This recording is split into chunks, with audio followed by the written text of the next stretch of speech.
पेंड्यावरच्या वाकड्याशी बोबड्या जवळ आले आणि कृष्ण परमात्मा म्हणतात काकू काय झालं ग कृष्णाला, काय झालं तुझ्या नवऱ्याला? ती म्हणले अरे सगळं करणार तुझे. कृष्ण म्हणले अगं मला असं कोणता येत नाही, मला असं बांधता येत नाही, मला जर बांधायचं ना तर संत व्हावं लागेल. धरीला पंढरी पंढरीचा चोर, धरीला पंढरीचा चोर. जय श्री राधे. धरीला पंढरीचा चोर, धरीला चोर. धरीला पंढरीचा चोर, गळा बांधून या दोर. श्री राधे. पंढरीचा चोर, गळा बांधून या दोर. धरीला पंढरीचा चोर, धरीला पंढरीचा चोर, धैला धैला पंढरीचा चोर. पंढरीचा चोर, गळा बांधून या दोर. धरीला पंढरीचा चोर, गळा बांधून या दोर. धरीला धरीला धरीला धरीला. क्या बात है. 6 दिवसामध्ये फक्त 25% आवाज, काय कमाले. धरीला पंढरीचा चोर, गळा बांधून दोर. हो धरीला, क्या बात है. धरीला धरीला धरीला धरीला पंढरीचा चोर, गळा बांधून या दोर. धरीला पंढरीचा चोर, गळा बांधून या दोर. धरीला पंढरीचा चोर, धरीला पंढरीचा चोर, धैला धैला पंढरीचा चोर. बंदी खाना केला रे जय बंदी खाना केला. बंदी रे जय बंदी खाना केला. विठ्ठल कोणी येला, विठ्ठल कोणी येला. विठ्ठल कोणी येला, विठ्ठल कोणी येला. शब्दे केली जरा जोडी, शब्दे केली जरा जोडी, शब्दे केली जरा जोडी, शब्दे केली जरा जोडी. विठ्ठल पायी घातली बेली, विठ्ठल पायी घातली बेली. धरीला पंढरीचा चोर, धरीला पंढरीचा चोर, धैला धैला पंढरीचा चोर. धरीला पंढरीचा चोर, गळा बांधून या दोर. धरीला पंढरीचा चोर, गळा बांधून या दोर. धरीला पंढरीचा चोर, धरीला पंढरीचा चोर, धैला धैला पंढरीचा चोर. देव असा कोंडला जात नाही बघा, लक्षात घ्या. देवाला जर कोंडायचं असेल तर भक्त व्हावं लागेल, आणि जोपर्यंत आपण भक्त होणार नाहीत तोपर्यंत आम्हाला देव कोणता. अहंकारानं देव बांधल्या जात नाही. जर आमच्याजवळ अहंकार असेल तर अहंकारानं देव बांधल्या जात नाही. देव बांधला जाना बैन, पण निराहंकार अहंकार नव्हता आणि अहंकार नसल्यामुळेच देव बांधला गेला. म्हणून जगद्गुरु तुकाराम महाराज म्हणतात की अहंकार गेला तुका म्हणे देव झाला. आणि अशा गोकुळातला आनंद लुटण्यासाठी आपलं भाग्य की नायगाव विधानसभा मतदारसंघाचे सन्माननीय आमदार वसंतरावजी चव्हाण यांचं नुकतंच या गोकुळात आगमन झालेलं आहे. टाळ्यांच्या गजरात आपण त्यांचा सुंदर असा सत्कार करूया. चाफेकर परिवाराच्या वतीनं त्यांना भागवताचा प्रसाद दिला जातोय आणि मी त्यांना विनंती करतो की त्यांनी व्यासपीठावर यावं आणि भागवताचा प्रसाद स्वीकारावा. महाराष्ट्र माझा जय जय महाराष्ट्र माझा, जय जय महाराष्ट्र माझा, गरजा महाराष्ट्र माझा, जय जय महाराष्ट्र माझा, गरजा महाराष्ट्र माझा. रेवावरता कृष्ण कोयना भद्रा गोदावरी, रेवावरता कृष्ण कोयना भद्रा गोदावरी. एक पणाचे भरती पाणी मातीच्या खाकरी, भीमथडीच्या तटाला,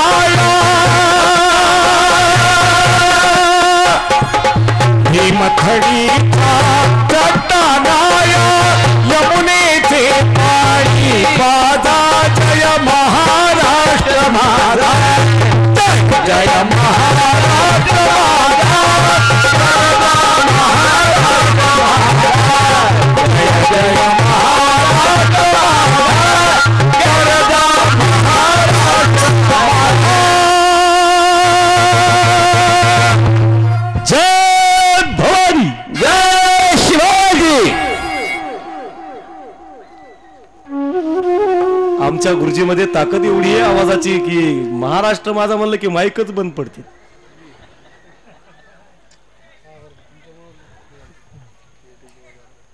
गोकुळामध्ये आनंद आहे लक्षात घ्या. आणि जिथं आनंद असतो त्यालाच गोकुळ असं म्हणत असतात. जिथं दुःख असतं ती मथुरा असते. म्हणून आमचं संबंध जीवन आम्ही नैराश्यमान करून घेऊ नका. जीवनामध्ये संघर्ष येत असतात. एक एक संघर्ष टाळा आणि संघर्ष टाळत टाळत आमचं जीवन कसं आनंदीमय होईल याचा प्रयत्न करा. खूप जर दुःख आमच्या पाठीशी जर असेल तर समजावं दुःखाच्या पलीकडे सुख लपलेलं आहे, आमची वाट बघतंय.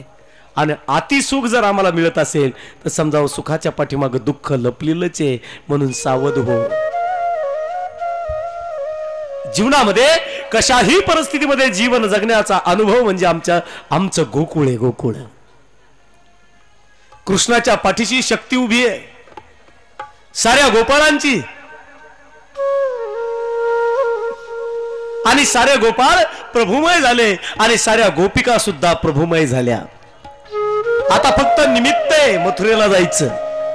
आता फक्त निमित्त आहे यमुनेच्या पाण्याला जायचंय. आता यमुनेला पाण्याजवळ जाण्याच्या निमित्तानं कृष्णाची भेट घ्यायची आणि त्याच्या छबीकडे पाहतच राहायचं, निहाळत राहायचं त्याला सारखं. बस हाच ध्यास गोपिकांच्या मनाच्या ठिकाणी आहे. आणि गोपिका रात्रंदिवस कृष्णाचं गुणगान करायच्या. गृहे गृहे गोप वधू कदंबा सर्वे मिलित्वाम समवाप्य योगम पुण्यानी नामानी पठंती नित्यम गोविंद दामोदर माधवेती, गोविंद दामोदर माधवेती. भावविवर झालेल्या आहेत गोपिका. साऱ्या गोपिका बेभान झाल्या. आणि जोपर्यंत आम्ही वेड होत नाही तोपर्यंत आमची भक्ती सिद्ध होत नसते.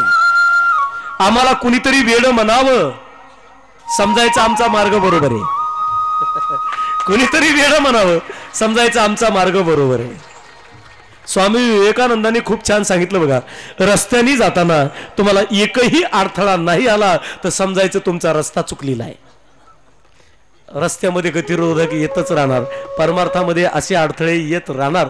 आणि अशा अडथळ्यावर मात करून जर ज्यांनी परमार्थ पूर्ण केला तोच खरा आहे परमार्थी. त्याच्यावर प्रभूची कृपा आहे. गोकुळामध्ये काय कमी संकट होते का? पुतनेसारखं संकट आहे, आघासुर आहे, बकासुर आहे, तृणावर्त आहे, एक एक आसुराचं या ठिकाणी आक्रमण आहे. पण प्रत्येकाला मारत मारत मारत काल्यापर्यंत साऱ्या गोपाळांना कृष्ण घेऊन गेला. आणि जोपर्यंत हे प्रतिबंध बाजूला होत नाहीत तोपर्यंत काला आमच्या जीवनामध्ये होत नसतो, लक्षात घ्या. आघ म्हणजे पाप. थोडं आध्यात्मिक चिंतन करा. आघासूर मारला म्हणजे नेमकं काय मारलं तर भगवंतानी पाप समाप्त केलं. आघ म्हणजे पाप, बक म्हणजे दंभ. बकासुराला मारलं म्हणजे कुणाला मारलं तर भगवंतानी दंभ समाप्त केला गोकुळातला. जोपर्यंत आघ आणि दंभ आमचं जपूतना म्हणजे अविद्या, अविद्येला मारलं, दंभ मारला, पाप समाप्त केलं. आणि जोपर्यंत हे एक एक समाप्त होत नाही तोपर्यंत आम्ही काल्याचे अधिकारी होत नाही. आणि तितकंच प्रेम करणारं सारं गोकुळ कृष्णावर आहे. चिंतन करा, तेवढंच प्रेम करणार आहेत गोकुळातले सगळेजण. आणि गोकुळामध्ये ज्या गवळणी होत्या त्या प्रत्येक गवळणी कृष्णावर प्रेम करायच्या.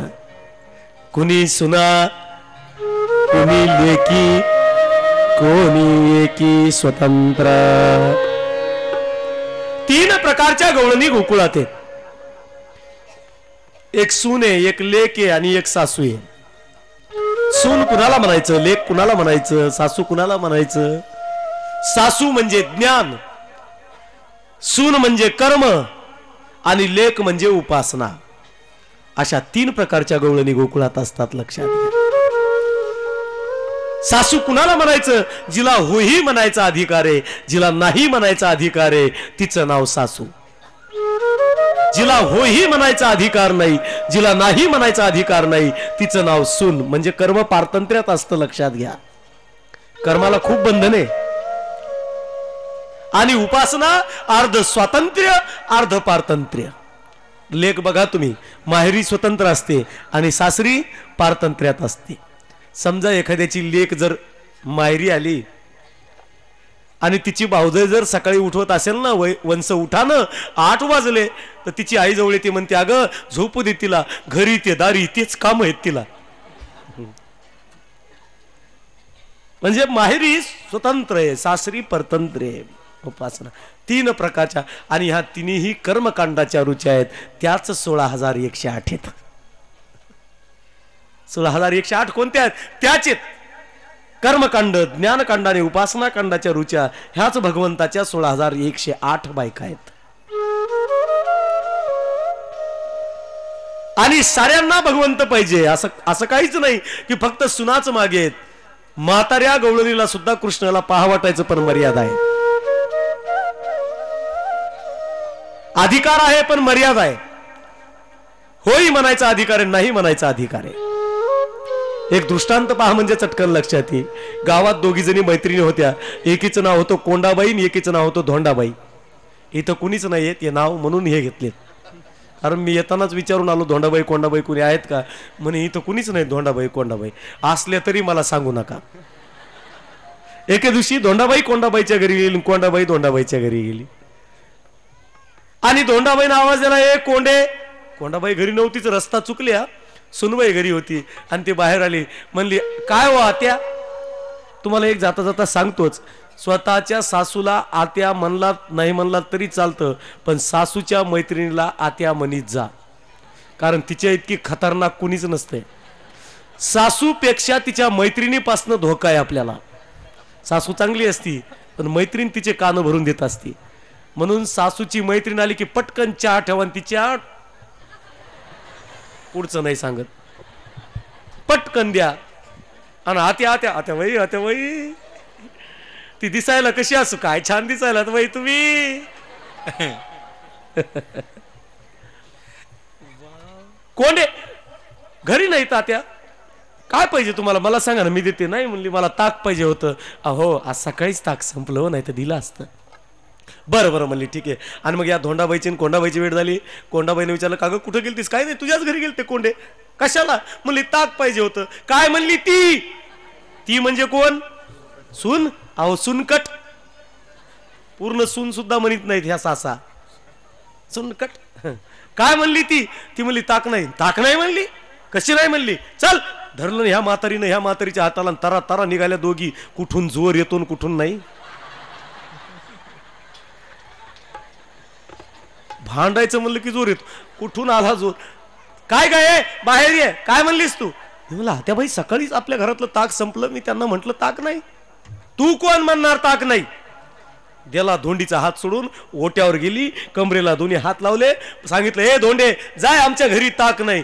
ती म्हणली ते तर तुझ्या सुनानं सांगितलं. म्हणली ती कोण सांगणार? होई म्हणणार तर मीच आणि नाही म्हणणार मीच, याला म्हणायचं सासू. एकदा अशी गंमत आम्ही भागवतात सांगितली आणि एक मुलगी माझ्याकडे आली, म्हणली महाराज मला डायरेक्ट सासू करा, मला सून व्हायचंच नाही. म्हणली किती भानगडे, असा मंत्र द्या की मी सासूच झाले पाहिजे. डायरेक्ट सासू होता येत नाही. म्हणलं ताई डायरेक्ट ज्ञान प्राप्त होत नसतं, अगोदर उपासना करावी लागते, मग कर्म करावं लागतं आणि मग ज्ञान होत असतं. या पायऱ्या आहेत, एकदम ज्ञान प्राप्त होत नसतं. त्याच्यासाठी प्रक्रिया आहेत, पायऱ्या आहेत, त्या पायऱ्यानं जावं लागत असतं. उपासना झाल्यानंतर कर्म करावं लागतं, कर्मानंतर ज्ञान प्राप्त होत असतं. आणि मग अशी एक म्हातारी आपल्या सुनबाईला भांडू लागली. का ग? उठते भरीला ओलांडून रिता करी घट, मीस पानियाचे गोविंदाची चट. का ग?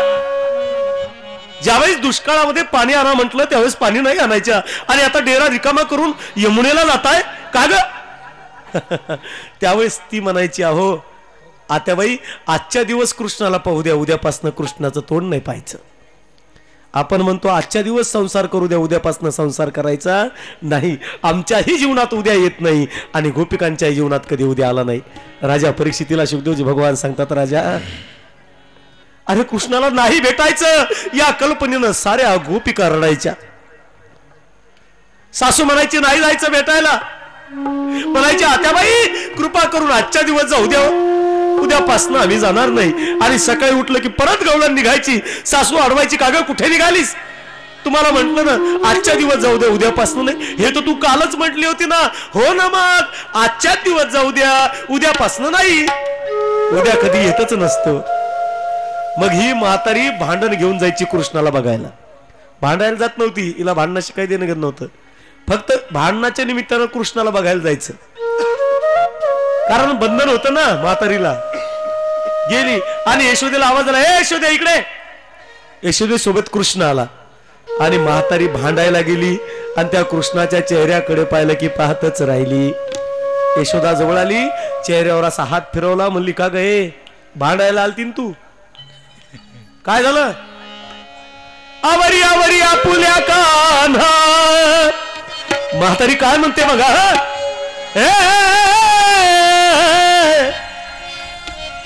आवरी आवरी आपुल्या कान्हा ग, नासियेल्या आमुच्या सुन, नासियेल्या आमुच्या सुन, नासियेल्या आमुच्या सुन. आवरी आवरी आपुल्या कान्हा, आवरी आवरी आपुल्या कान्हा, आमुच्या सुन, नासियेल्या आमुच्या सुन, नासियेल्या आमुच्या सुन. अजूनी लाज नाही तुझी मना, अजूनी लाज नाही तुझ्या मना, अजूनी लाज नाही पेटीवाल्या तुझी मना, अजूनी लाज नाही तुझ्या मना, अजूनी लाज नाही तबलेवाल्या तुझी मना, अजूनी लाज नाही तुझ्या मना, अजूनी लाज नाही टोपीवाल्या तुझी मना, अजूनी लाज नाही तुझ्या मना. तुलाच गोड वाटे काना काना काना, तुझे तुलाच गोड वाटे काना काना गाजी आमुच्या सुना, आमुच्या सुना, आमुच्या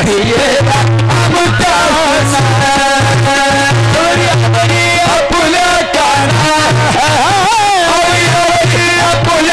काना,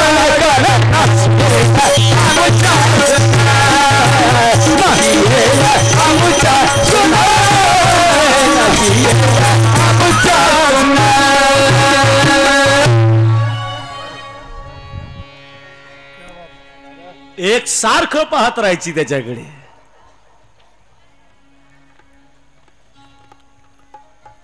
आणि मग ज्यावेळेस गारानं सांगायची वेळ येते त्यावेळेस ती म्हातारी चिडायची.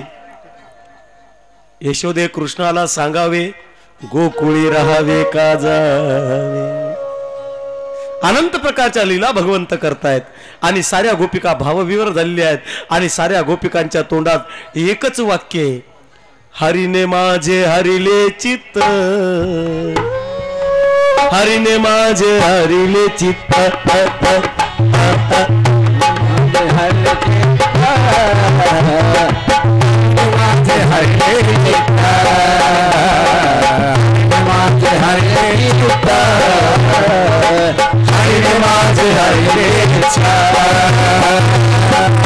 माझे हरिले हरिने माझे हरिले चित्त, हरिने माझे हरिले चित्त, हरिने माझे हरिले चित्त, हरिने माझे हरिले चित्त. हरवित विसर हरिने माझे हरिले चित्त, हरवित विसरले माझे हरिले चित्त, हरवित विसरले.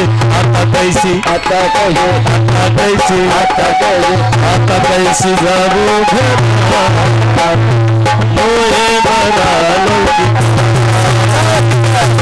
कैसी जाऊ घरा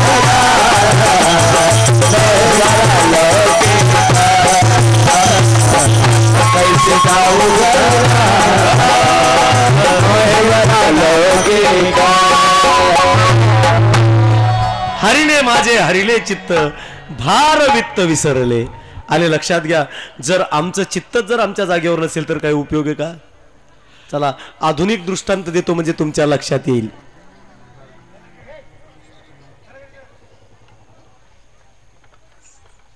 मोबाईल जवळपास सगळ्यांजवळ आहे की नाही? आता माझ्या प्रश्नाचं उत्तर द्या. हँडसेट महत्वाचा आहे की सिम कार्ड? हँडसेट महत्वाचा आहे की सिम कार्ड? आता बरोबर आलं. सिम कार्ड आमचं चित्त एकच आहे, लक्षात घ्या. हँडसेट आम्हाला आमच्या कर्माप्रमाणे मिळत असतो. हा जो हँडसेट आहे ना आम्हाला, तो आमच्या कर्माप्रमाणे मिळतो. कुणाचा नोकियाचा असेल, कुणाचा स्पाइसचा असेल, कुणाचा कार्बन असेल, कुणाचा सामसुम, काय कंपनी आहे ते मला नावं येत नाहीत. जसं कर्म असेल तसा हँडसेट आहे. पण सिम कार्ड अत्यंत महत्वाचं आहे. आपलं जर प्रचलित सिम कार्ड असेल तर आम्ही कंप्लेंट करून परत घेण्याचा प्रयत्न करतो की नाही? तोच नंबर सगळ्यांकडे असतो. म्हणून चित्त महत्वाचं आहे. हे चित्त जर जाग्यावर नसेल तर बाकी सगळा व्यवहार आमचा योग्य होत नाही. म्हणून आपल्याला नेहमी बोलल्या जातं, मी इतकं बोलते तुमच्याशी, तुमचं चित्त कुठे आहे? ज्या अर्थी चित्त इथं नाही त्या अर्थी कुठंतरी आहे, लक्षात घ्या. म्हणजे चित्त अत्यंत महत्वाचं आहे आणि तेच गोपिकांचं कृष्णाजवळ आहे. आता व्यवहार कसला आलाय? काहीच व्यवहार नाही. गोविंद घ्या कोणी दामोदर घ्या गे, गोविंद घ्या कोणी दामोदर घ्या गे, गोविंद घ्या कोणी दामोदर घ्या गे, गोविंद घ्या कोणी दामोदर घ्या गे. हसती मथुरेच्या गे, मथुरेच्या गे, तव तव हसती मथुरेच्या गे, मथुरेच्या गे. गोविंद घ्या कुणी दामोदर घ्या, गोविंद घ्या कुणी दामोदर घ्या, गोविंद घ्या कुणी दामोदर घ्या, गोविंद घ्या कुणी दामोदर घ्या,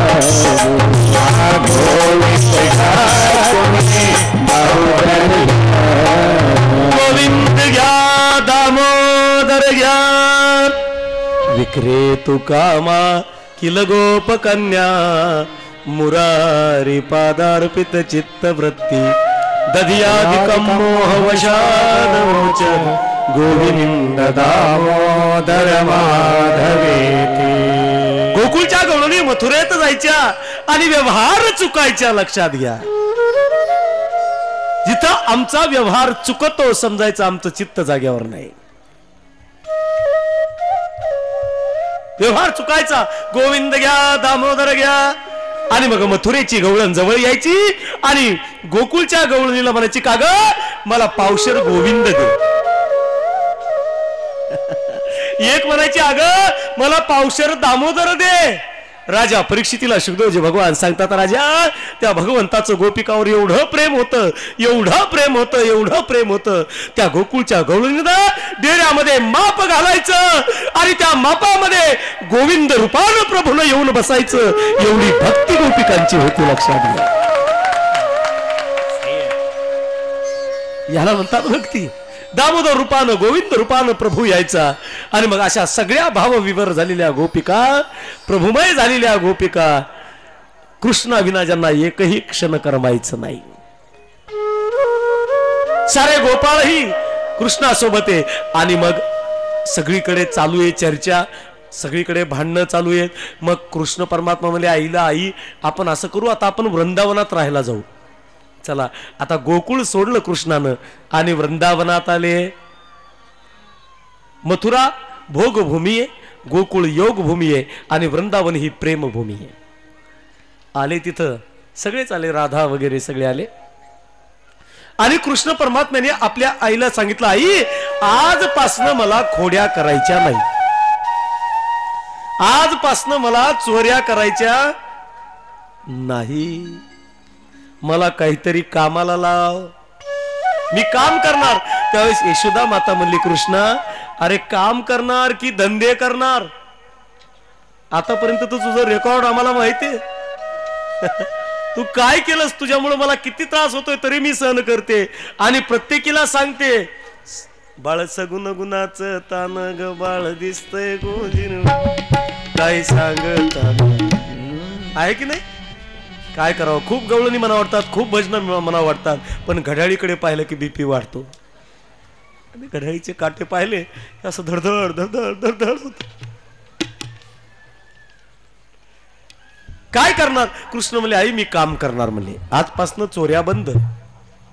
आता भगवंत एक एक गोष्टी बंद करतायत. आता लक्ष देऊन ऐका, आता चोऱ्या करणं बंद करणार, याच्यानंतर भगवंत बासरी वाजवणं बंद करणार, त्याच्यानंतर भगवंत शंख वाजवणार. भगवंता एक एक लीलेच्या पाठीमागा अध्यात्म आहे भगवंताच्या.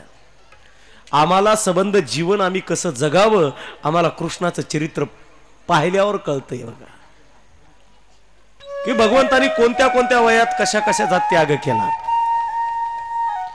फक्त आम्ही एवढंच डोक्यात ठेवलेलं आहे. एक जण मला म्हणला, महाराज देवानं 16,108 बायका केल्या, मी दुसरं लग्न करू का? म्हणजे देवाची बरोबरी फक्त इतक्यासाठी जमते का तुला? मी म्हटलं हरकत नाही, पण एक काम कर, कृष्णानं 12 गाव अग्नी गिळला होता, एक गाव नाही 12 गाव अग्नी गिळला होता. एखादा विस्त्याचा खडा खाऊन दाखव, मग खुशाल लग्न कर दुसरं. कृष्णाची कथा ही ऐकण्यासाठी चांगली आहे, माधुर्य निर्माण करणारी आहे, पण अनुकरणीय नाहीये. अनुकरण प्रभुरामचंद्राच्या कथेचं करायचं आणि माधुर्य जीवनामध्ये प्राप्त करून घ्यायचं कृष्णाची कथा ऐकून. जीवनामध्ये माधुर्याची खूप गरज आहे. आमचं जीवन मधुर झालं पाहिजे, आम्ही स्वतः आनंदी असलं पाहिजे, दुसऱ्यालाही आनंदी केलं पाहिजे, हा आमचा स्वभाव असला पाहिजे. म्हणून चेहऱ्यावर कधी बघा, आमच्या घरी कुणी आलं ना, पटकन बेल वाजवली ना, कुणी दार उघडलं ना, तर चटकन हसत जाय, एकदम स्माईल. येणाराला बरं वाटतं की मी चांगल्या माणसाच्या घरी आलो. नाहीतर कपाळावर आठ्या गाठ्या दिसल्या ना, तिथं चप्पल सोडूच नका, बाहेरून कुलूप लावून त्याला आतमध्ये कोंडून निघून जा. कारण चेहऱ्यावर घरातला व्यवहार कळत असतो, आपल्या चेहऱ्यावर बरंचसं काही अवलंबून असतं. म्हणून आमचा चेहरा फ्रेश पाहिजे, प्रसन्न पाहिजे एकदम. आणि तेच खरं आमच्या जीवनातलं गोकुळ आहे. सगळ्या भावविवर झालेल्या गोपिका आहेत. आणि कृष्ण परमात्मा म्हणतात, आई मला काम करायचंय. म्हणजे काय काम करणार मग सकाळी सकाळी कृष्ण परमात्मा उठले आणि तयारी सुरू झाली. घोंगडी घेतली, पावा घेतला, मयूर पंख डोक्याला लावला, मोराचा पीस भगवंतानी धारण केला. काय छबी आहे बघा. बघा मोराचाच पीस का हो, याच्या पाठीमागे काही कारण असेल ना. दुसरे पीस भगवंतानी का नाही लावले इथं. आपण बघा साध्या साध्या गोष्टी आहेत. आपल्याला जर सांगू नये मला वाटतं पण सांगतो, जर आपल्याला केस जर व्यवस्थित करायचे असेल तर किती वेगवेगळ्या प्रकारचे बो आपण वापरतो.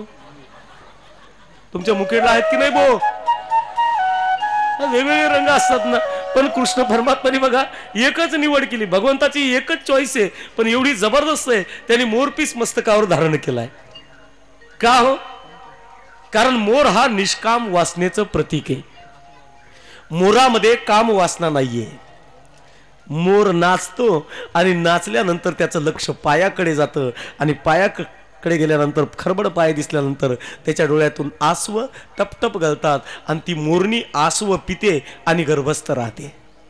काम वासना नाहीये म्हणून. आणि ज्यावेळेस लहानपणी कृष्ण परमात्मा मोराच्या पाठीमागे लागले त्यावेळेस मोरानं कृष्णाची आणि राधेची भेट करून दिली, म्हणून राधेचं स्मरण म्हणून कृष्ण परमात्मा मोराचं पीस आपल्या मस्तकावर धारण करतात.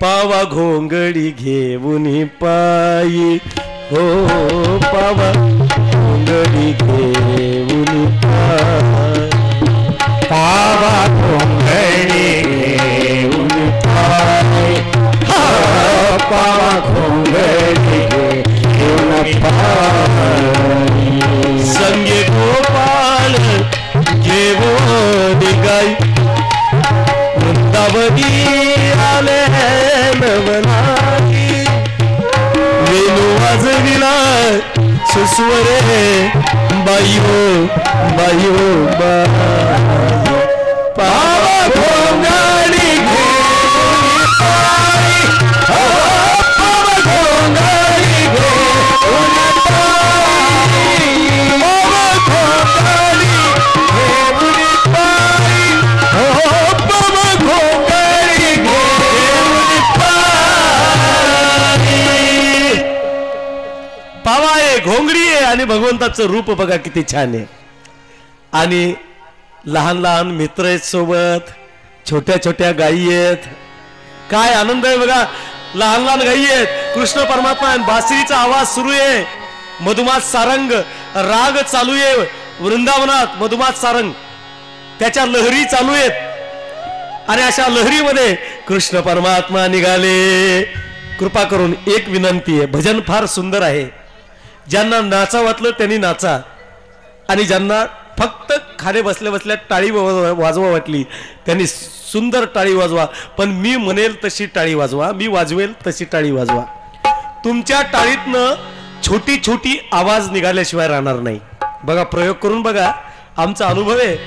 तुम्ही जर आमचं ऐकलं तर तुमच्या टाळीतनं छोटी छोटी आवाज जरूर बाहेर निघाल. म्हणून ज्याला आनंद लुटायचा आहे त्यांनी आनंद लुटा, ज्याला टाळी वाजवायची त्यांनी टाळी वाजवा. आणि काही काही ज्यांना काहीच करावं वाटलं नाही, आपल्या मराठवाड्यात त्याला काय म्हणतात हा तुम्हाला माहितीये, छोटी छोटी गैया छोटे छोटे ग्वार, छोटी छोटी गैया छोटे छोटे ग्वार, छोटस प्यारस मनस मेरो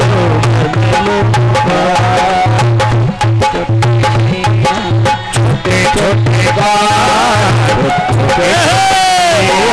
छोटे छोटे गाय, छोटो सो प्यारो सो हसो मेरो मदन गोपाल, हरी छोटो सो मेरो मदन गोपाल.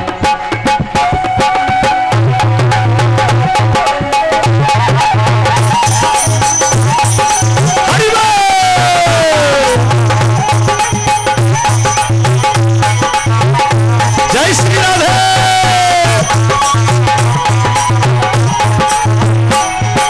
छोटी छोटी गैया छोटे छोटे ग्वार, छोटी छोटी गैया छोटे छोटे गाय, प्रेम से ताली.